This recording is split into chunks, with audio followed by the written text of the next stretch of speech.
দুপুর 1:06 উত্তরার আকাশে উড়ছিল বিমান বাহিনীর একটি F-7 বিজিআই প্রশিক্ষণ বিমান, কিন্তু মুহূর্তেই নেমে আসে বিভীষিকা। উত্তরার দিয়াবাড়ি এলাকায় অবস্থিত মাইলস্টোন স্কুল অ্যান্ড কলেজের কাছাকাছি বিধ্বস্ত হয় বিমানটি। বিকট শব্দ আর আগুনে মুহূর্তে আতঙ্ক ছড়িয়ে পড়ে পুরো এলাকায়। এই দুর্ঘটনার সংবাদ ছড়িয়ে পড়তেই স্তব্ধ হয়ে যায় পুরো দেশ। দেশের জাতীয় ক্রিকেটারদের মনেও এই ঘটনার দাগ পড়েছে গভীরভাবে। তামিম ইকবাল, মুস্তাফিজুর রহমান থেকে শুরু করে সাবেক ক্যাপ্টেন মাশরাফি বিন মর্তুজা সামাজিক যোগাযোগ মাধ্যমে দিয়েছেন শোকবার্তা।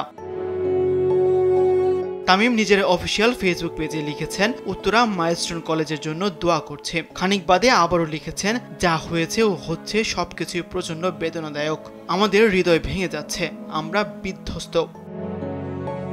হঠাৎ এই দুর্ঘটনা নাড়া দিয়েছে বাঁহাতি পেসার মুস্তাফিজুর রহমানকেও। নিজের অফিসিয়াল ফেসবুক পেজে মুস্তাফিজ মাইলস্টোন দুর্ঘটনার ভুক্তভোগীদের জন্য দোয়া চেয়েছেন। টি-20 অধিনায়ক লিটন দাস নিজের সামাজিক যোগাযোগ মাধ্যমে হতাহতদের প্রতি সমবেদনা জানিয়েছেন। মাশরাফি বিন মর্তুজা যেন উত্তরার ঘটনায় শোক প্রকাশের ভাষাটুকু হারিয়ে ফেলেছেন। এই কঠিন সময়ে সবাইকে একসঙ্গে প্রার্থনার আহ্বান জানিয়েছেন সাবেক এই অধিনায়ক। এদিকে শোক জানিয়েছেন পাকিস্তানের বাঁহাতি পেসার শাহিন শাহ আফ্রিদিও। নিজের এক্স অ্যাকাউন্টে তিনি হতাহত পরিবারের প্রতি সমবেদনা জানিয়েছেন।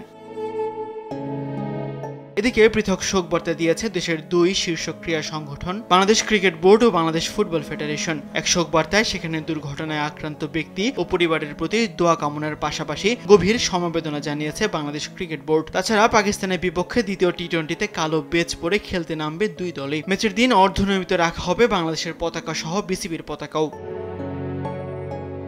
অন্যদিকে বাংলাদেশ ফুটবল ফেডারেশনের সভাপতি তাবিদ আউয়াল নিহত ও আহত পরিবার এবং বাংলাদেশ বিমান বাহিনীর প্রতি গভীর সমবেদনা জানিয়েছেন। এছাড়া শোক জানিয়েছে বাংলাদেশ কাবাডি ফেডারেশনও। তাসবিহ শরণ, স্পোর্টস ডেস্ক, দেশ টিভি।